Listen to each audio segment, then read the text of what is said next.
nombre de la patria y los dioses.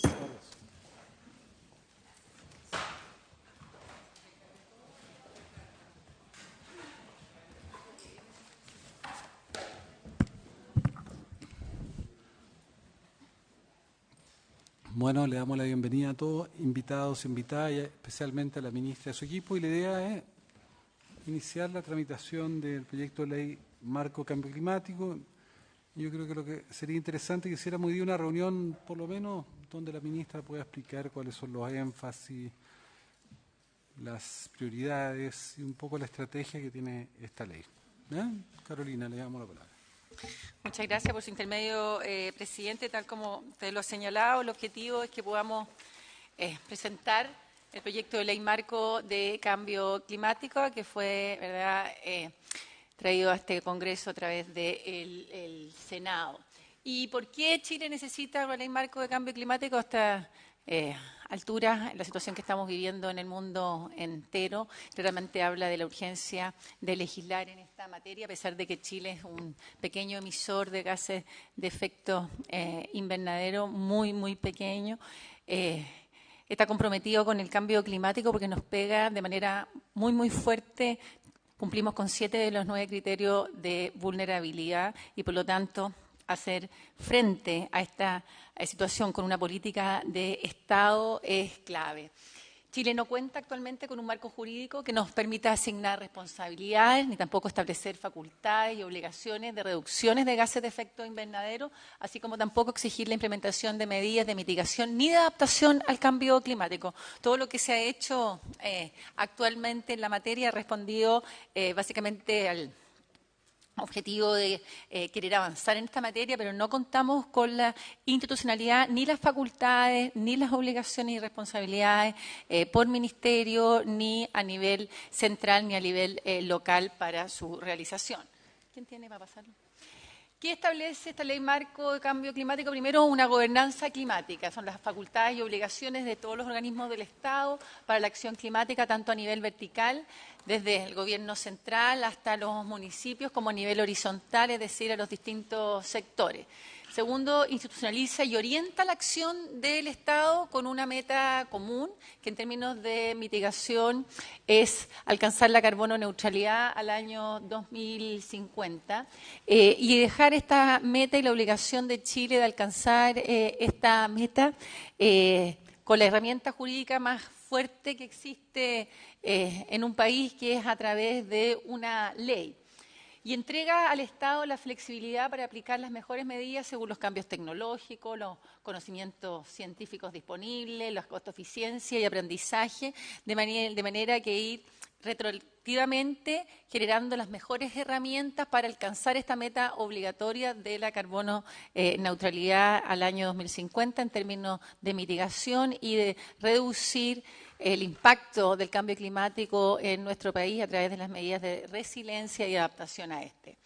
La ley marco, en el contexto de la política pública, establece los componentes y obligaciones esenciales de gestión, dejando las acciones específicas para alcanzar la meta a los distintos sectores. Por lo tanto, establece la meta nacional, una estrategia que establece cómo esa meta nacional, ese presupuesto de emisiones que ¿verdad?, podemos emitir, se divide entre las distintas áreas del país, entre los distintos sectores, y le deja a cada sector la aplicación de las herramientas más costo eficientes para alcanzarlo, generando justamente esta flexibilidad y autonomía para establecer acciones específicas según las necesidades y condiciones cambiantes en el tiempo. Para enfrentar el cambio climático, los países en general lo han hecho a través de 2 vías, una a través de políticas públicas o leyes sectoriales, y otro a través de una ley que establezca una política de Estado con una meta nacional común, que es la que en Chile estamos justamente implementando a través de esta ley. Hay 36 países en el mundo que tienen ley marco de cambio climático. Solo 5 de ellas establecen en la ley, ¿verdad?, la carbono neutralidad, y la establecen justamente al igual como lo queremos hacer en Chile. Son Francia, UK, Suecia, Dinamarca y Suiza. Esto es el compromiso más fuerte que puede tener un país justamente con el alcanzar la reducción de emisiones y alcanzar este objetivo. No existe, y esto es importante, ningún país en vía de desarrollo que haya establecido por ley la carbono neutralidad al año 2050. Chile sería el primer país en desarrollo en hacerlo. Como ustedes bien saben, a medida que los países crecen y se desarrollan, aumentan sus emisiones. Es por eso que desde el Acuerdo de París en adelante está reconocida las responsabilidades comunes, pero diferenciadas en relación a alcanzar una meta de reducción de emisiones, y supone un esfuerzo de transformación aún mayor para un país en desarrollo que para un país desarrollado alcanzar esta meta de carbono neutralidad al año 2050. Los 5 países que tienen establecida la carbono neutralidad al año 2050 en sus legislaciones incorporan también instrumentos de comando y control, así como normas de emisión para poder alcanzarlo. Eso también lo hace Chile con esta ley que establece estos mecanismos y estas normas de emisión. Esta ley facultaría por primera vez a poner una norma de emisión de gases de efecto invernadero, cosa que Chile no tiene y que lo que nos permitiría reducir y comandar esta disminución de emisiones que es clave para alcanzar nuestro objetivo. A diferencia de los 5 países que les comentaba que establecen la carbono neutralidad y esta mecanismos e instrumentos de comando y control, la ley chilena va más allá de estas leyes, ya que establece mecanismos de seguridad hídrica y planes de gestión de cuenca, establece órganos locales de cambio climático que las otras leyes no establecen, establece un fondo de gestión ambiental, establece mecanismos de participación ciudadana y transparencia. Introduce también la incorporación del Ministerio de Educación para la creación y fortalecimiento de capacidades. Todas estas temáticas que fueron propuestas por la ciudadanía en los mecanismos de participación ciudadana y que esta ley incorpora justamente para conseguir los objetivos que propone. Andrea. ¿Cuál fue este proceso participativo? Fue un proceso bastante amplio que se inició en julio del año 2018, que en un proceso de participación temprana para recoger las inquietudes, visiones de los ciudadanos en relación al ley marco de cambio climático. Después tuvo un proceso donde participaron 1.800 personas en esta participación temprana para la construcción del anteproyecto, y después el proyecto se puso en participación ciudadana, logrando una participación total de más de 3.000 personas que participaron de la construcción de esta ley. La ley fue modificada, el anteproyecto presentado en base a la participación ciudadana en siguientes puntos solicitados por la participación ciudadana. La integración y la relevación de la adaptación con objetivos. Este era un tema muy importante porque el anteproyecto estaba mucho más enfocado en la mitigación y para alcanzar la carbono neutralidad y gracias al aporte ciudadano se releva la adaptación. La integración del Ministerio de Educación al Consejo de Ministros para la Sustentabilidad, que esto es muy clave porque no solamente va a implicar su incorporación para las decisiones que hagan relación al cambio climático, sino que para todas las decisiones que pasen por el Consejo de Ministros, así como también el fortalecimiento de los COREX, que son los comités regionales de cambio climático. También la inclusión de temas de agua, herramientas para enfrentar la sequía y la seguridad hídrica. Relevar el rol de la educación ambiental fue también de la propuesta de la participación ciudadana, así como integrar el cambio climático en la planificación territorial, un tema muy demandado por la ciudadanía. Integrar el cambio climático en el CIA. Integrar a los municipios en los CORE, que esto también fue un asunto muy fuerte por parte de la ciudadanía. Integración de las ciencias en el comité científico, de otras ciencias. Esto porque en el comité científico estaba pensado básicamente con ciencias ecológicas, biológicas, y también la inclusión, la ciudadanía pidió la incorporación de las ciencias sociales en este comité científico. Integrar instrumentos y mecanismos de financiamiento para la acción climática fue otra de las temáticas fruto de la participación ciudadana. El proyecto de ley marco de cambio climático tiene por objeto definido en la ley hacer frente a los desafíos que presenta el cambio climático, desarrollando una economía baja en emisiones de gases de efecto invernadero hasta alcanzar y mantener la carbono neutralidad y reducir la vulnerabilidad y aumentar la resiliencia de nuestro país a los efectos adversos del cambio climático. Establece lo siguiente.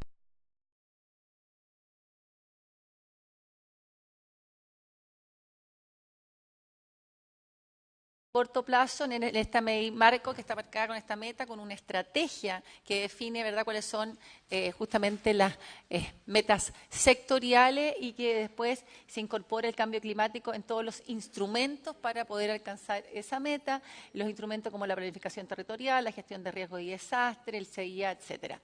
Establece cuáles son el financiamiento de instrumentos económicos para poder alcanzar esa meta, las normas de emisión, los certificados de reducción, el Fondo de Protección Ambiental, así como también los sistemas de información para el control y monitoreo del cumplimiento de las metas, tanto en mitigación como en adaptación, así como toda una institucionalidad para el cambio climático.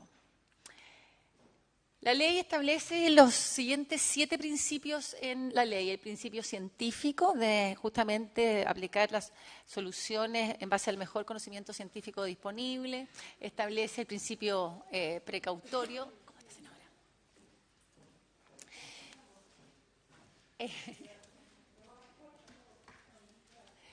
El principio de equidad, que justamente poner el foco en las comunidades más vulnerables en cada una de las medidas. Transversalidad, esta es la primera ley que incluye el principio de no regresión para no desproteger un área o un estado, digamos, de protección que se haya alcanzado, así como progresividad y costo-efectividad de ir justamente incorporando las mejores herramientas y mecanismos para alcanzar las metas. En el principio de equidad se establece que es deber del Estado procurar una justa asignación de las cargas, los costos y los beneficios con enfoque de género y especial énfasis en sectores, comunidades y ecosistemas vulnerables al cambio climático.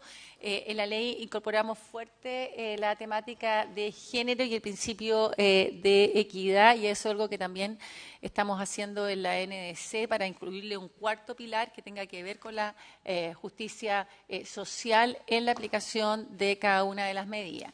También se incluye este principio de no regresión, que son, ¿verdad?, que toda la ley contempla que las medidas tendientes a enfrentar los efectos adversos del cambio climático podrán ser modificadas cuando las condiciones tecnológicas, ambientales, económicas o sociales lo requieran, siempre que no se comprometan los objetivos de mitigación y adaptación establecidos. O sea, que se hayan justamente lo que el foco es que vayamos conservando todas las medidas de protección. Y el principio de progresividad, las medidas tendientes a combatir el cambio climático deberán avanzar gradualmente con el fin de cumplir el objetivo de la ley.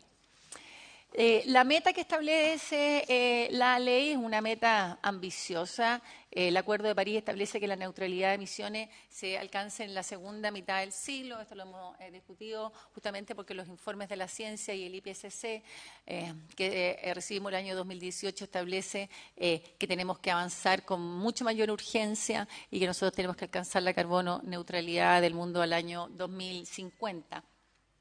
Y por eso esta ley se pone esa meta. Pero también se establece en el Acuerdo de París la condición especial de los países en desarrollo, que si bien tenemos una responsabilidad común, estas son diferenciadas, y los países en desarrollo, que son los que menos emiten y que los que al alcanzar el desarrollo justamente van a aumentar sus emisiones, se tardan más en conseguir la meta de reducción de emisiones que los países desarrollados que ya alcanzaron este desarrollo. El informe del 1,5 del IPCC del año 2018 mostró con claridad la necesidad de aumentar la ambición para evitar que el incremento de temperatura supere el 1,5 grados Celsius en relación a los periodos preindustriales, y por eso Chile, ¿verdad?, tomando este informe, toma este objetivo de la carbono neutralidad al año 2050, y como les señalaba, solo 5 países han tomado esto, poniéndolo en su ley, que es la herramienta más fuerte. De los 36 países que tienen ley marco de cambio climático, solo UK, Francia, Suecia, Dinamarca y Suiza han establecido esta meta por ley. Chile sería el primer país en vías de desarrollo en hacerlo. Los instrumentos de gestión del cambio climático están, para conseguir esta meta, se genera una estrategia nacional de cambio climático, que es una estrategia de largo plazo, ¿verdad?, con la mirada al año 2050, que se debe ir actualizando cada 10 años. Establece además en la ley esta meta de mediano plazo, que es la contribución nacional determinada, y que lo que hace es poner la meta del año 2030. Reconoce también los planes sectoriales de mitigación, estableciendo la obligación de 7 sectores de nuestro país de hacer los planes de mitigación para cumplir con la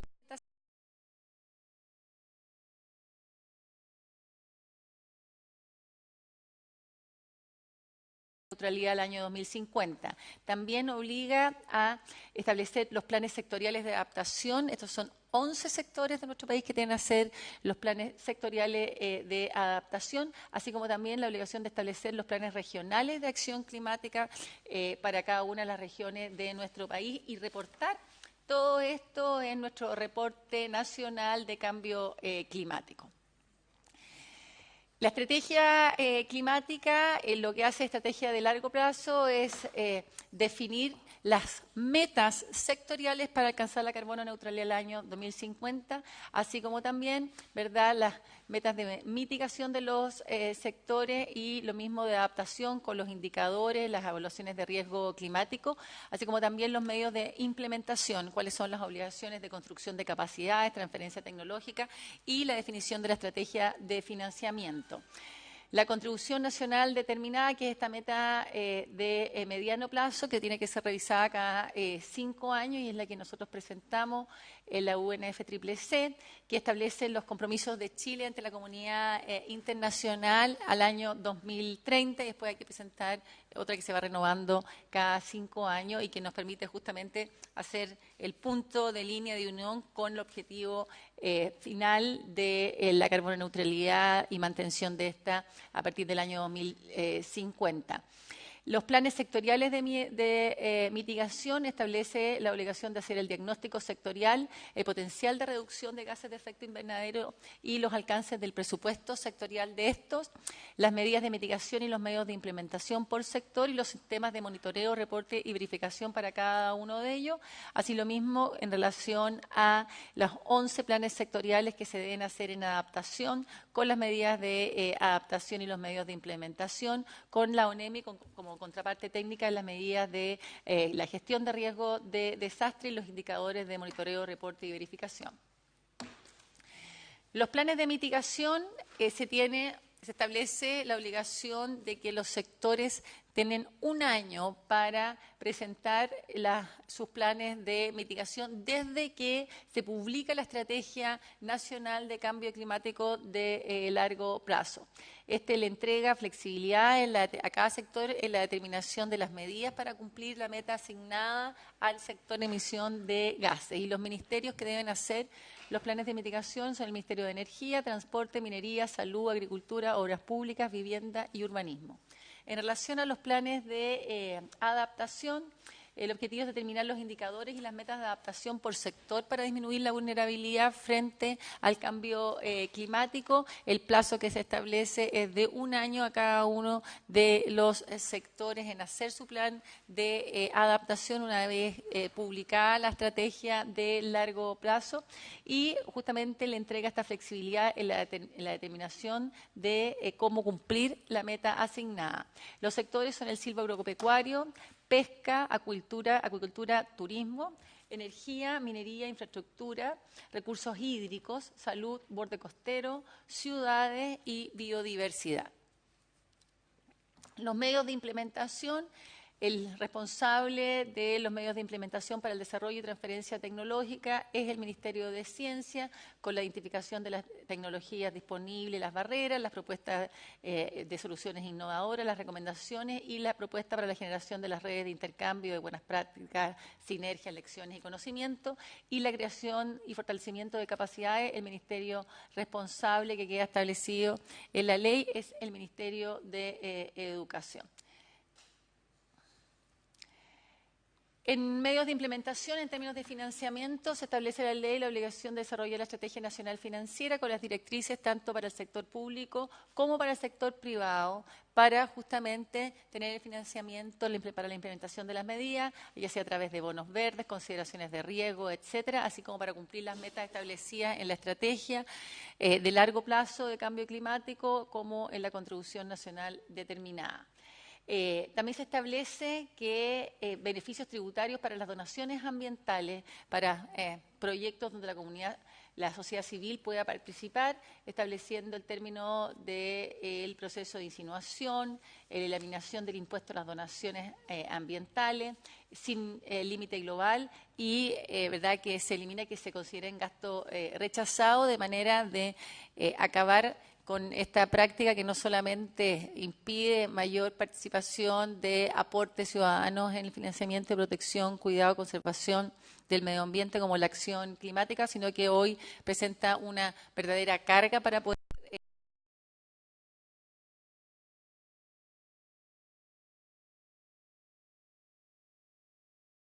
a nivel local. A nivel regional, se establecen los planes de acción regional de cambio climático. La ley establece la obligación de realizar estos planes, entregando que los COREX sean los que elaboren los planes regionales, considerando la estrategia climática de largo plazo y los planes sectoriales, tanto en mitigación como en adaptación, para la implementación en el territorio de estos planes. Establece los contenidos mínimos para estos planes regionales y estos planes deben ser aprobados por resolución del delegado presidencial regional, es decir, el intendente de cada región. A nivel local se estrategian los planes estratégicos de recursos hídricos de Cuenca. La ley establece la obligación de ejecutar los planes estratégicos de Cuenca para las 101 cuencas del país, la obligación de realizar el balance hídrico, la modelación hidrológica e hidrogeológica de las cuencas, las medidas de recuperación de los acuíferos y las medidas para enfrentar los efectos adversos del cambio climático, sequías, inundaciones, etcétera, con responsable directo el Ministerio de Obras Públicas. Establece también instrumentos de comando y control y por primera vez la posibilidad de entregar la facultad al Ministerio de Medio Ambiente de hacer una norma de emisión para gases de efecto invernadero, facultad que actualmente este ministerio carece. Se faculta al Ministerio de Medio Ambiente a elaborar las normas que establecerán la cantidad máxima de gases de efecto invernadero que se puede emitir, tanto para los contaminantes de vida corta por fuentes específicas. También la posibilidad de utilizar certificados que acrediten la reducción absorción de excedentes de emisiones de gases de efecto invernadero obtenidas mediante la implementación de proyectos de forestación con bosque nativo para el cumplimiento de las normas de emisión. Y la Superintendencia de Medio Ambiente, se establece en la ley, será el responsable de fiscalizar el cumplimiento de las normas de emisión y sancionar a los infractores. Se incorpora el cambio climático en los siguientes instrumentos actualmente existentes, en los instrumentos de ordenamiento y planificación territorial, en los instrumentos de gestión de riesgo de desastre que gestiona la ONEMI, en el sistema de evaluación de impacto ambiental y en los sistemas de registro y transferencia de contaminantes, haciendo que esta ley marco establezca un ordenamiento jurídico para que todas estas instituciones consideren el cambio climático en sus obligaciones y gestión.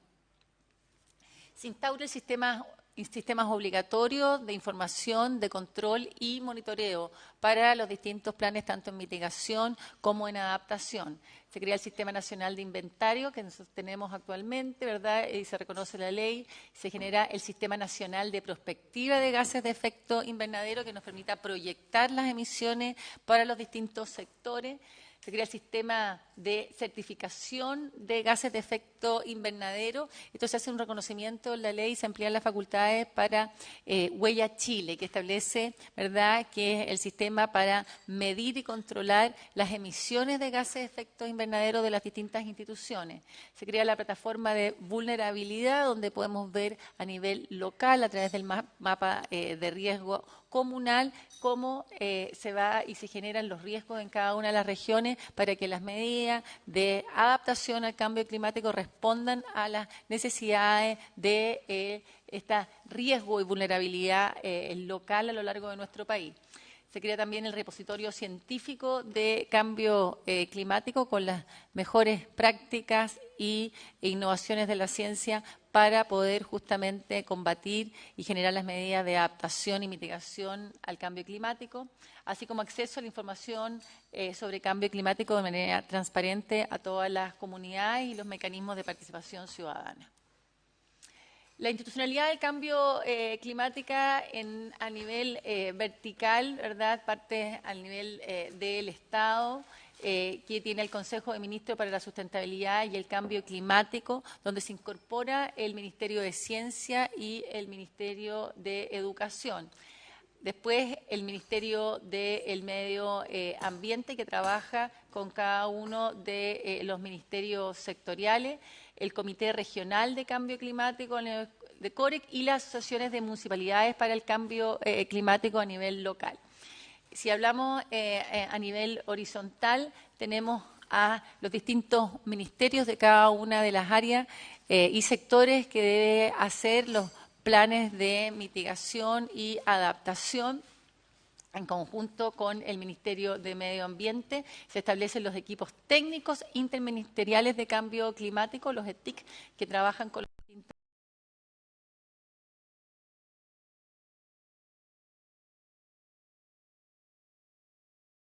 obras públicas, vivienda, transporte, minería, desarrollo social, ciencia y el Ministerio de Educación para la realización de estos planes.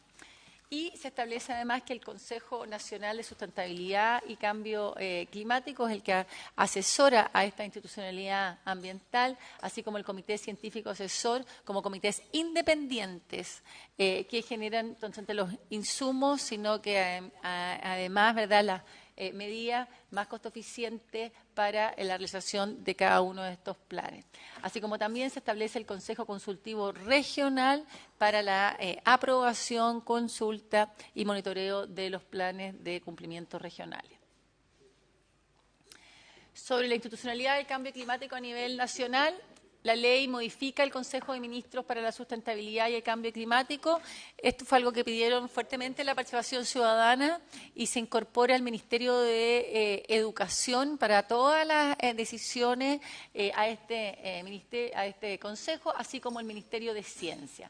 Se establecen las autoridades sectoriales, que son los encargados de elaborar los planes de mitigación y adaptación regionales en concordancia y dando cumplimiento a la Estrategia Nacional de Largo Plazo y a cada uno de los sectores, pero en, digamos, directa relación con la aplicación en los territorios y la definición de las mejores herramientas para esto. Se formalizan las facultades del Ministerio de Medio Ambiente en materias de cambio climático. Actualmente nosotros trabajamos sin tener una facultad establecida en la ley. Esto establece la responsabilidad, la facultad y la obligación del Ministerio de desarrollar e implementar estas materias. Modifica el Consejo Consultivo en el Consejo Nacional para la Sustentabilidad y el Cambio Climático y establece la integración obligatoria de este Consejo por parte de jóvenes. Yo creo que esto también es algo que salió de la participación ciudadana, no lo contempla ninguna otra ley marco de cambio climático, pero es que los jóvenes puedan también formar parte de la institucionalidad ambiental a través de este Consejo. Reconoce el equipo técnico interministerial de cambio climático, los ETIC, y el Comité Regional de Cambio Climático, definiendo sus responsabilidades y facultades específicas. Si bien actualmente ellos están funcionando, no están reconocidos ni entregadas las facultades por ley, lo que hace esta ley y los ordena, porque además actualmente son bastante dispares en tanto a las acciones que realicen y la forma en que ellos funcionan. Se proporciona la perspectiva científica de largo plazo para orientar los instrumentos de gestión del cambio climático a través del informe anual del Ministerio de Ciencia. Se elabora el informe previo para la estrategia climática de largo plazo y también para la NDC, entregándole a este Comité Científico Asesor del Cambio Climático estas facultades para el desarrollo tanto de la estrategia como de la contribución nacionalmente determinada, que es la meta de mediano plazo. Está constituido por 9 científicos, dentro de los cuales la ley estipula que al menos 4 deben ser de regiones y se deben renovar cada 3 años y tienen que tener formación en ciencias ambientales, firmas económicas y ciencias sociales. Se genera un reglamento a través del Ministerio de Ciencia, que actúa como el secretario ejecutivo de este comité, que es independiente y que fija su funcionamiento. También se crea el Consejo Nacional de Sustentabilidad y Cambio Climático, quien es encargado de emitir la opinión sobre los instrumentos de gestión al cambio climático, el grado de avance y realizar las propuestas para la mejora. Se establece que este comité lo constituyan 11 integrantes que tienen que pertenecer al mundo de las ONG, sector privado, trabajadores, academia, y se establece por obligación que esté constituido por jóvenes y que se renueva cada 2 años. Eso es básicamente el bañado general de este ley marco, que lo que hace es justamente, ¿verdad?, seguir el camino de las leyes marco más avanzadas y modernas en la materia, de establecer una meta y establecer la gestión de todo el aparato público y privado con una orientación hacia el cumplimiento de esa meta, con una estrategia que permite ir renovando las medidas, aplicando las medidas más costo eficientes, con el principio de equidad, de no regresión, y que nos permitan justamente alcanzar medidas que son muy relevantes en mitigación, sin duda la carboneutralidad lo es, pero en particular en adaptación, que es uno de los problemas más importantes que enfrentamos como país en un mundo que ya se ha calentado en más de 1 grado Celsius, y que claramente tenemos que aplicar y establecer cuáles son las responsabilidades, las facultades, las obligaciones.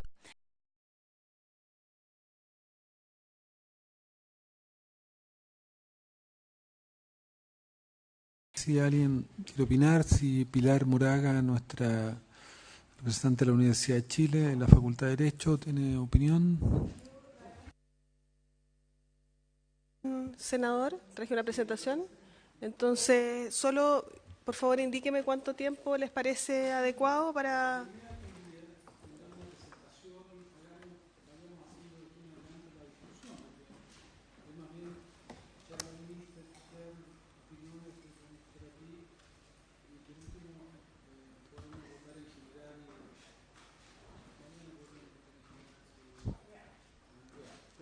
Perfecto. Gracias, presidente. Primero que nada, saludar a la ministra que está acá, que nos representó en la COP, ¿no es cierto?, con todo lo que ello significó, y además, en margen de eso, los desafíos que subyacen a un trabajo que se viene ejecutando desde hace un tiempo en materia ambiental, y que evidentemente, en opinión nuestra, incluso nosotros, presidente, como Senado, representamos a propósito en un marco del Parlatino, uno de los efectos negativos que tuvimos no haber podido ejecutar, ¿verdad?, esta reunión parlamentaria, particularmente parlamentaria del entorno latinoamericano. Nosotros solemos siempre estarnos comparando con los países más desarrollados, y resulta que nuestra realidad económica, social, de crecimiento y de tantas cosas más nos marca nuestra realidad. En ese contexto, en el Parlatino se concordó, ¿verdad?, en promover 3 normas jurídicas institucionales en materia climática y ambiental. Uno, la Ley de Eficiencia Energética, un tema en el cual algo en el país, ¿no es cierto?, se ha ido ya avanzando. La Ley de Cambio Climático, que hoy día está ingresándose a discusión, y había una tercera, que en realidad, para el juicio nuestro como Congreso, ministra, por su intermedio, presidente, lo planteamos con una ley aparte, que era la ley de electromovilidad, por lo que significaba en Chile, ¿verdad?, la contaminación vehicular y los combustibles fósiles. Esas eran 3 normas que nosotros creíamos que eran relevantes, lo incorporamos en un acuerdo transversal en el Parlatino, se acordó así promover esa iniciativa, y era uno de los temas que se iban a tratar en esa reunión parlamentaria latinoamericana, que al final no se pudo concretar. No obstante eso, el objetivo, las metas y la necesidad sigue exactamente vigente de esa manera. pedí yo a la Biblioteca del Congreso, presidente, un análisis comparativo de las leyes que tenemos en este sentido. Espero que la Biblioteca del Congreso, que se demoró bastante, dicho sea de paso, en la entrega de este documento, recién lo recibimos nosotros en estos últimos días, a pesar de que era para la reunión de diciembre de la COP, ¿ya? Pero yo creo que la biblioteca tendrá que hacer ahí un gran esfuerzo adicional para profundizar todavía en los análisis que se han realizado, para ver cómo esto, que es una norma bastante novedosa por la poca cantidad de países, por los pocos que tenemos también nosotros en un entorno cercano, en poder avanzar. Lo que quedó pendiente y lo que está pendiente es la ley de electromovilidad. Esto lo señala, ¿verdad?, la ley de eficiencia energética de manera muy tangencial. Creemos que, a juicio nuestro, debería ser parte de una ley aparte, para ser redundante, debería ser parte de una ley aparte, en materia de electromovilidad, porque, dicho sea de paso, es uno de los principales causantes de contaminación de las grandes ciudades. Al margen de los problemas locales que tenemos otras ciudades, como el problema del uso de los combustibles fósiles, de la leña particularmente, ¿no es cierto?, en regiones como la nuestra y particularmente Rancagua, Los Ángeles, Osorno, Temuco, Coyhaique, para qué decir, ¿no es cierto?, que bate todos los récords habidos y por haber en materia de material particulado fino. Por eso me parece que esto es un avance, yo lo valoro desde ese contexto. Estamos iniciando esta tramitación. Nosotros siempre solemos ver las cosas de todo lo que nos falta y no de lo que se está avanzando. Está bueno ya que nuestro país y nosotros y las entidades empiecen también a entender de que aquí lo que nosotros esperamos en esta tramitación son aportes, o sea, críticas de que esto aquí, que esto allá, que lo otro, que no se considera, que falta esto, que falta lo otro. Ya creo que estamos harto saturados, y independiente que las puede uno entender y aceptar, pero aquí lo que más se requiere, ¿no es cierto?, hoy día, frente a una ley que viene en proceso de tramitación, lo que más se requiere hoy día es precisamente la proactividad en la discusión frente a una ley de esta naturaleza, presidente. Yo creo que ahí sería bueno también que enfatizáramos mucho, ¿verdad?, precisamente en eso. O sea, ¿qué es lo que más, cómo enriquecer, cómo aportar? Porque uno ve esta ley general, uno la leyó, la releyó, la vimos, la comparamos con alguna instancia, uno siempre queda una sensación como a poco, pero no podemos desconocer que aquí hay un aporte significativo a una norma que estaba además en pleno proceso de desarrollo. Ojalá que entremos en esa dirección, presidente, en una comisión que normalmente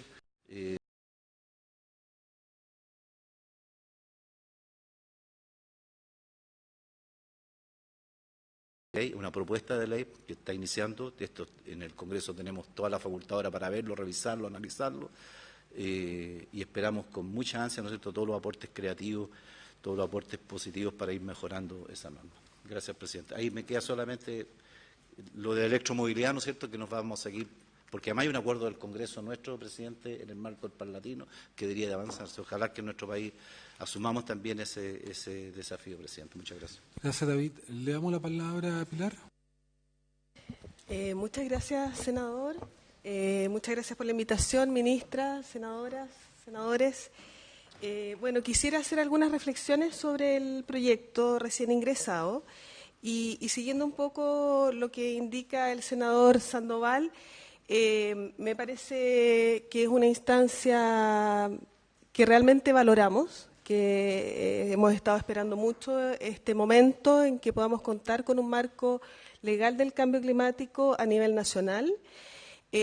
Los acuerdos internacionales y en particular el Acuerdo de París no es suficiente y eso se ve en la experiencia comparada. Es necesario definirnos nuestros marcos legales internos para poder seguir avanzando. Entonces, en ese sentido, todas las observaciones que puedo realizar a continuación van a ser desde ahí, desde que valoro y felicito el trabajo del Ministerio en el haber arribado a este punto, sobre todo en un año en que además tienen la presidencia de la COP, en que creo que es un símbolo importante haber presentado la ley.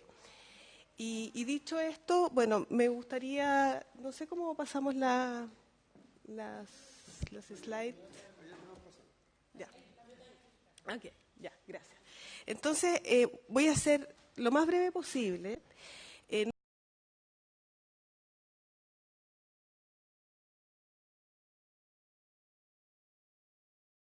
Enfocar en esos 6 puntos, algunos en los que me voy a detener más que en otros.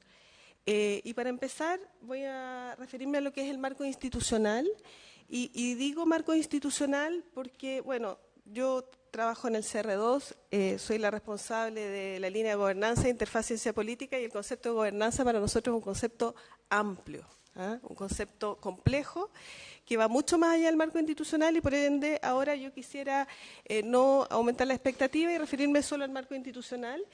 Y en ese sentido quisiera decir que lo que uno ve en el proyecto es una descripción mucho más detallada de lo que son las competencias del Ministerio de Medio Ambiente. En ese sentido, que duda cabe, hay un avance respecto del anteproyecto que se sometió a la consulta pública en ese sentido. Además, se reconoce lo que es el rol de los ministerios sectoriales, que es una cuestión que ya había observado la OCDE en el año 2016, en el sentido de que los ministerios sectoriales, una de las grandes deficiencias y debilidades de nuestro marco institucional era que los sectores no asumían el rol en materia de cambio climático de manera propia y normalmente ante una urgencia pasaba a segundo plano. Entonces, en ese sentido, lo valoramos, sí tomando en cuenta que la descripción que hace el artículo 16 del proyecto sobre el listado que se contempla en los ministerios efectivamente parece limitado. ¿Y por qué? Porque en un mundo del siglo XXI, en el cual va a regir esta ley o en el cual se proyecta esta ley, el cambio climático es una problemática compleja absolutamente transversal. Hoy día no es posible imaginar excluir a ciertos sectores a priori. Pensemos solo en temas de género, van a haber ministerios involucrados, Ministerio de Defensa. Hoy día el cambio climático es una cuestión de seguridad nacional y así se está trabajando en el mundo y se está avanzando en ello. Entonces, en ese sentido, quizás la observación al respecto sería ¿por qué no incluir a todos los ministerios? Además que hay un aporte a nivel interno en la gestión de los propios ministerios como en el rubro de su propio sector. Sabiendo que sí y reconociendo que existen ministerios que son más claves o más responsables que otros, como el Ministerio de Energía, Transporte, Obras Públicas, lo que es infraestructura, etcétera, uno podría pensar sí que los planes de mitigación y adaptación sectoriales que deben hacer estos ministerios puedan tener distinto plazo. ¿Ya? Ahí uno sí podría establecer un sistema diferenciado para los sectores en función a la urgencia y que efectivamente el país, bueno, no puede hacerse cargo quizás de todo de una sola vez.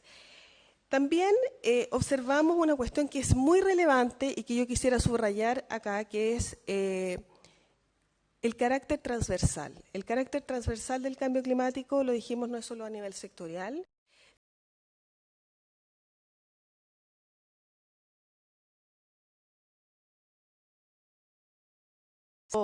Nuestra organización del Estado es sumamente centralista y es necesario en materia de cambio climático poder avanzar hacia una descentralización, puesto que son los territorios los principales afectados y golpeados por los impactos del cambio climático.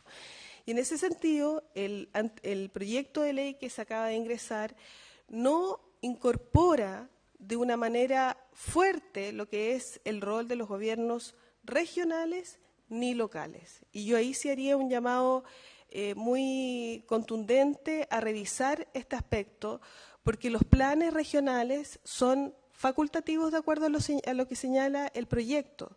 No contemplan participación ciudadana, que uno se dice, bueno, a nivel regional uno esperaría que justamente sea ahí donde se realice la mayor participación.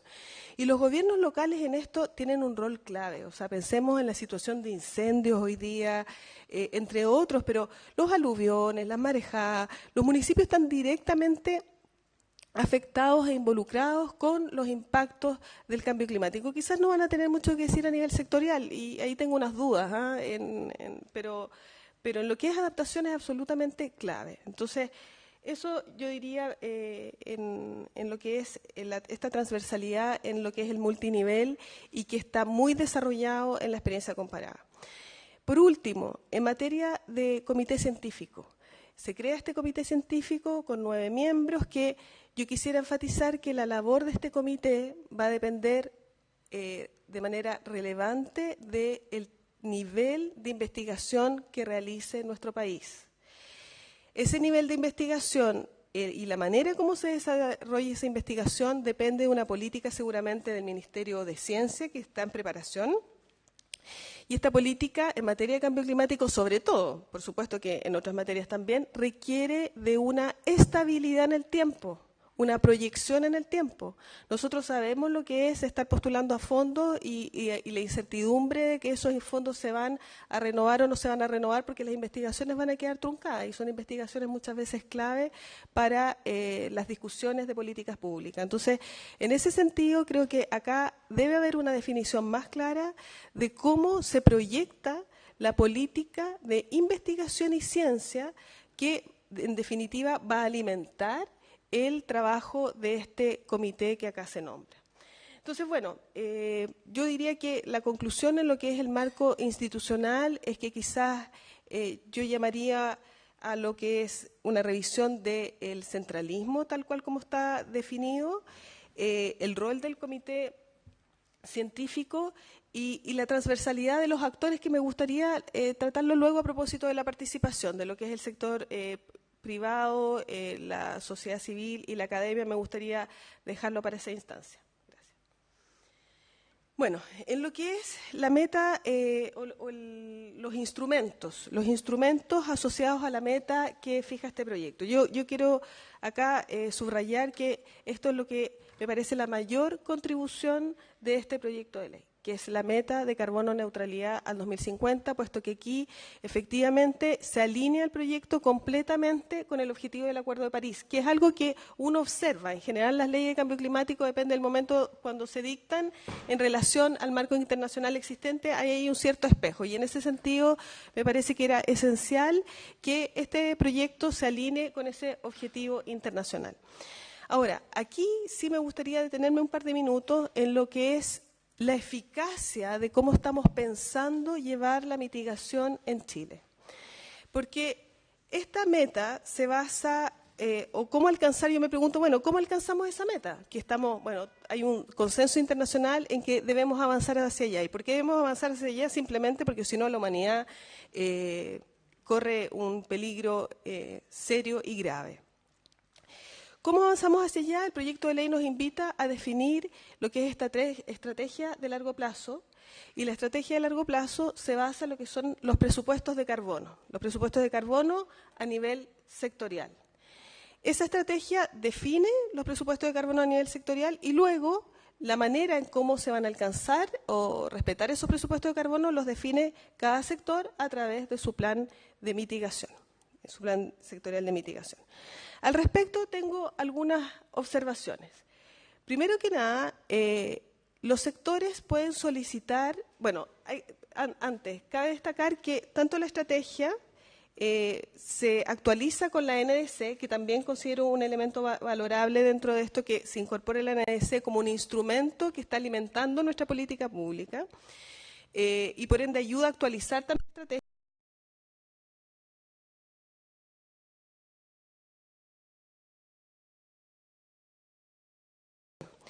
Ahora, los sectores pueden solicitar, el proyecto así lo establece, pueden solicitar no cumplir la meta por ciertas razones y también rebajar su meta también por ciertas razones. Y al respecto quisiera llamar la atención por el procedimiento que ahí se señala, puesto que no me parece admisible que si la estrategia, con todo el procedimiento que eso implica, que es participación ciudadana, consulta a comité científico, participación de los sectores, aprobación por decreto supremo, etcétera, hay todo un procedimiento complejo y pesado, que luego el sector pueda desmarcarse de ese presupuesto con una solicitud que va a hacer a ciertas instancias y se decide de manera administrativa, sin participación y sin ninguna posibilidad de observar lo que el sector está solicitando. Me parecería, ahora, el criterio de realidad nos dice que efectivamente el sector se puede enfrentar a obstáculos y barreras para cumplir. Y frente a eso, quizás las soluciones no es simplemente rebajar, sino también podríamos pensar en una forma de compensación. O sea, tenemos que, el presupuesto debe ser tan vinculante que nos obligue a buscar soluciones creativas, porque aquí ya no podemos seguir funcionando como hemos funcionado hasta ahora. Entonces no puedo decir, no pude nomás. Aquí tenemos que buscar los caminos y yo creo que poner la presión en ese sentido sabemos que es lo que funciona. A su vez en esto es muy relevante decir que se observa una falta de reporte de los avances de los sectores. Hay un informe, hay un reporte de cambio climático que se señala en la ley, que va recogiendo todas las medidas que los sectores, a los cuales los sectores se comprometen. Sin embargo, no se establece, ni sanciones, ni una observación, ni un seguimiento, porque sabemos que, si yo estoy obligado a cumplir el presupuesto, si defino mis medidas y no las cumplo y no pasa nada, no pasa nada. Y eso yo creo que es algo que ya conocemos y que yo esperaría que en este tema que es de tal urgencia podamos establecer algún mecanismo que permita obligar a los ministerios a cumplir con sus propios objetivos.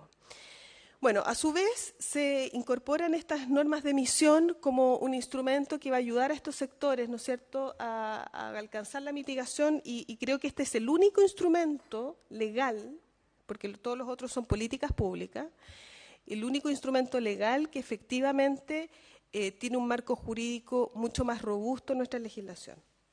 No entiendo, eso sí, y ahí lo planteo esta pregunta, ¿por qué se dice que hoy el Ministerio de Medio Ambiente no tiene competencias para dictar normas de emisión en materia de gases de efecto invernadero?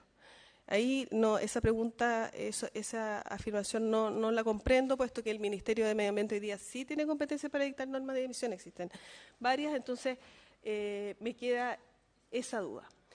Y por ende, acá también me gustaría ver a los demás ministerios sí participando con planes sectoriales. Gracias. En adaptación. Bueno, adaptación, el tema de mitigación como conclusión creo que está bastante desarrollado, sin embargo, todavía no sabemos cómo se alcanza la meta, porque todavía falta definir una estrategia de largo plazo, falta definir los planes, falta definir las medidas. Entonces, hay mucho camino por recorrer y me alegro que se hayan establecido plazos, porque eso creo que es crucial. Ahora, en el tema de adaptación. En el tema de adaptación hay una lógica en el proyecto de ley que definitivamente no comprendo, que es el de continuar con una lógica sectorial de la adaptación.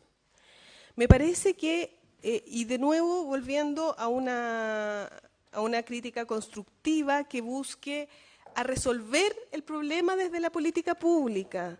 Acá no hay un sesgo ni ideológico ni de ningún otro tipo, simplemente cómo enfrentamos la adaptación. Y me parece que enfrentarla desde el sector y con un sector responsable es sumamente, creo que no avanzamos. Y les quiero dar un ejemplo. Pesca. Plan de adaptación de pesca, marea roja, vertimiento de salmones muertos, 9.000 toneladas de salmones muertos al mar. ¿En qué aportó el plan de adaptación a esa situación que se generó por un aumento de la temperatura del mar en esa zona, con el aumento de floración de algas, que era previsible, por ende, una muerte masiva de peces y que, por ende, era previsible una crisis ambiental? Creo que poco y nada. Entonces, me parece que la oportunidad de contar con una ley de cambio climático de hoy en adelante nos da la posibilidad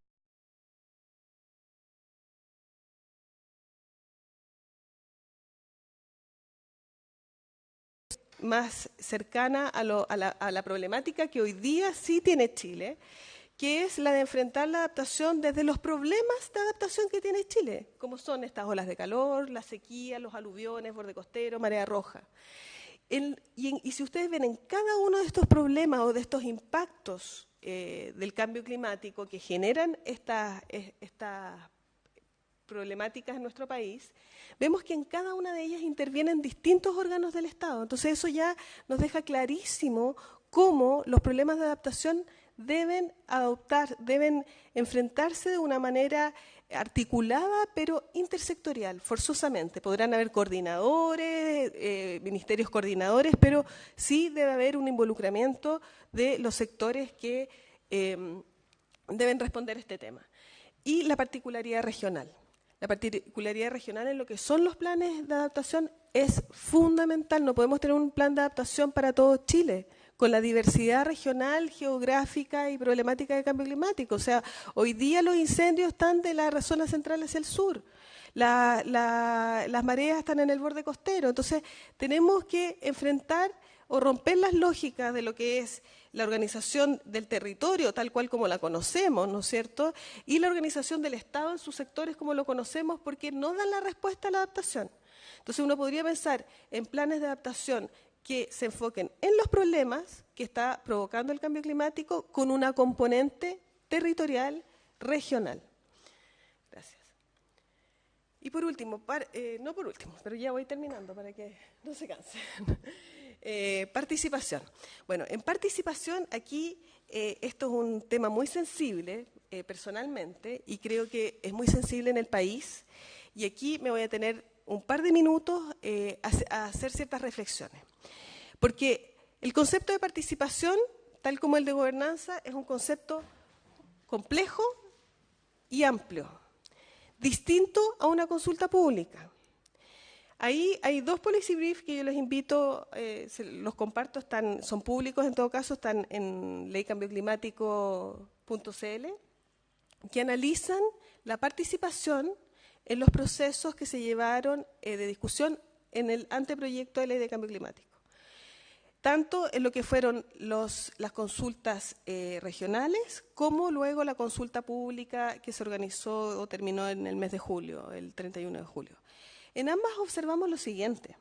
Primero, que la participación hoy día se entiende como una entrega de información y no como una búsqueda de lo que el otro me puede aportar en el diseño de políticas públicas. Y esto no son solo palabras, quiero mostrarlo con algo muy sencillo. Las consultas regionales o la participación regional participaron, no sé, más de 1000 personas seguramente, ahí usted, el Ministerio, sabrá mejor que yo, se hicieron observaciones, etcétera. ¿Cómo esas participación, cómo esas observaciones, esos comentarios contribuyeron a la elaboración del anteproyecto de ley? No lo sabemos. Nosotros hemos realizado la pregunta por transparencia y no lo sabemos. Hoy en día se recibieron más, en lo que es el anteproyecto de la consulta pública, se recibieron más de 4000 observaciones en la consulta, cuestión que solo confirma que a los chilenos y chilenas sí les importa mucho el cambio climático y que estamos dispuestos a darnos el tiempo de participar. ¿Cómo esas observaciones se acogen o se rechazan para efectos de la construcción del proyecto de ley? No lo sabemos. En Perú, sin ir más lejos, hay pautas claras con criterios para acoger o rechazar una observación. Por ende, yo que participo y me doy el tiempo de pasar varias horas y responder en la plataforma web del Ministerio, puedo saber después, con un criterio objetivo, por qué se aceptó, por qué no se aceptó. Y ahí hay componentes técnicas, no técnicas, en fin, y son como 3 o 4 criterios, no es muy complejo. Entonces, en ese sentido, yo creo que dada la crisis social que estamos viviendo, dada la necesidad que tiene la población en Chile de sentirse acogida en sus preocupaciones, es necesario revisar los mecanismos de participación. Y al respecto, también es necesario tener presente que participación, acceso a la información y acceso a la justicia ambiental son derechos. Son derechos que hemos reconocido a través de diversos tratados internacionales y que hoy día Chile está en deuda. A mí me provoca mucho problema celebrar esta ley, siendo que el gobierno se niega a firmar el Tratado de Escazú. Me parece fundamental, sobre todo en un año de presidencia de la COP25, que la política en materia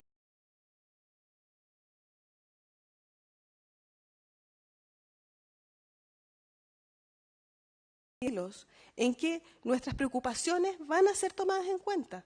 Y creo que es la oportunidad en esta ley de cambio climático de dar un paso más allá del que dio la ley 19.300, que ya fue muy avanzada y creo muy robusta y que se ha ido perfeccionando con todas las deficiencias que hoy día podría tener. Pero nos da un ejemplo, quizás el momento histórico, dado el contexto nacional además, para avanzar más allá.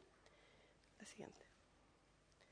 Y por último, una breve referencia solamente a estos temas de CIA, seguridad hídrica, ordenamiento territorial y EAE. Todos estos temas se incorporaron, es cierto, en el proyecto de ley. Sin embargo, creo que ninguno de ellos resuelve el tema de fondo. El CIA bueno, fue algo muy solicitado. Yo estuve también en la Comisión de Medio Ambiente de la Cámara durante la discusión sobre cómo incorporar el cambio climático en el CIA. Se está incorporando de una cierta manera en cuanto a tomar en consideración para los efectos futuros, no así para la declaración o medición de los gases de efecto invernadero de los proyectos, y podría revisarse.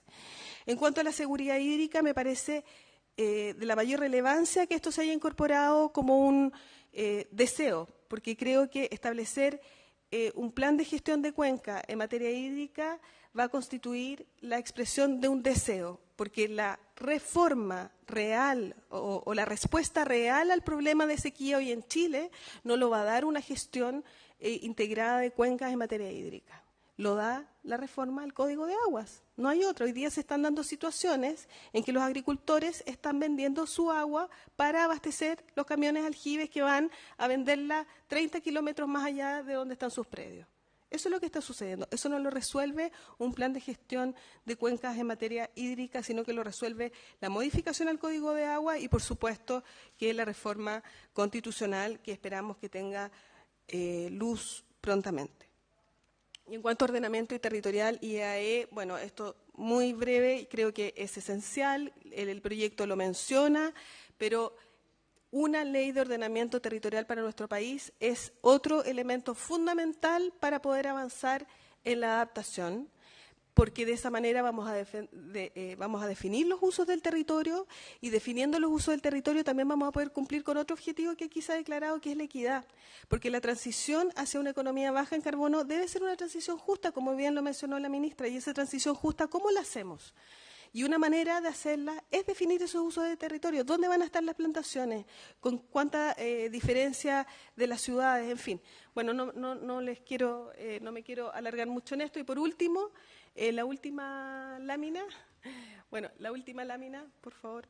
Bueno, en todo caso, ahí no, eso no es para allá, es para el otro lado.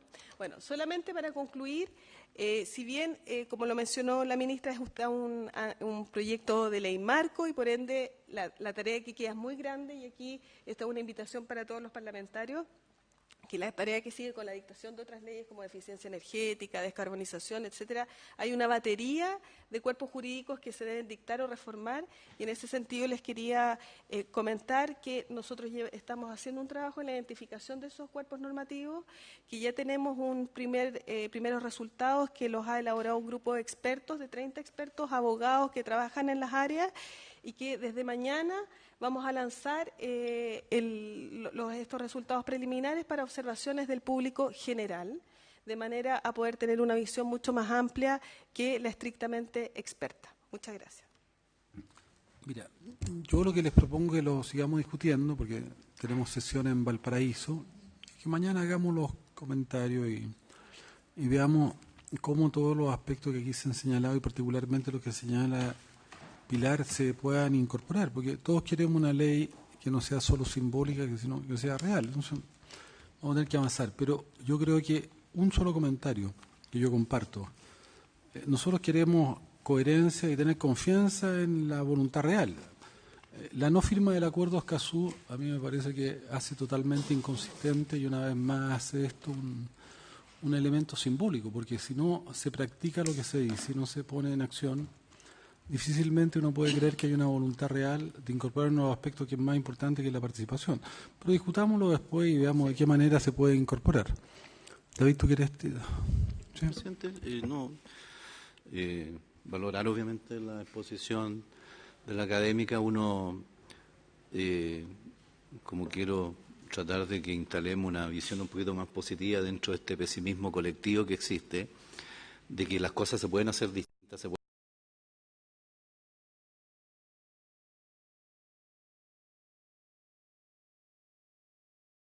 civil, porque somos todos colectivamente, ¿no es cierto?, responsables por los aciertos y por los desaciertos, incluyendo evidentemente la academia que por años, ¿no es cierto?, vivió encapsulada en una realidad a veces muy ajena a lo que era el sentimiento, y uno lo tiene incluso desde visiones, desde ámbitos que se hacen en las propias regiones. Por eso creo que hoy día esto es una oportunidad para avanzar en una propuesta, en la construcción de una ley que efectivamente se haga cargo de la diversidad y gravísimos problemas que tenemos nosotros. Lo demás, lo de Escazú o no Escazú, yo creo que hay opiniones en una y otra línea. Chile tiene o no la institucionalidad para hacer. Yo creo que son temas aparte que seguramente sería bueno a lo mejor discutirlo en otro contexto, pero valorar la exposición de la académica y alegrarme de que fundamentalmente la academia esté tratando de ponerse más en sintonía con las sensibilidades de la sociedad y que la ciencia y la investigación den respuesta precisamente a lo que en nuestra sociedad queremos, todo un país mejor. Me parece bien, presidente, que empecemos a discutir mañana y veamos cómo construimos, ¿verdad?, esa estrategia. Se agradece a la ministra, a sus asesora, a Pilar. Muchas gracias. Yo, Pilar, te pediría que nos siga acompañando en estos debates, que apoye a la comisión. Ustedes representan al CR2, a las universidades, así que es muy importante. Así que muchas gracias y se levanta la sesión.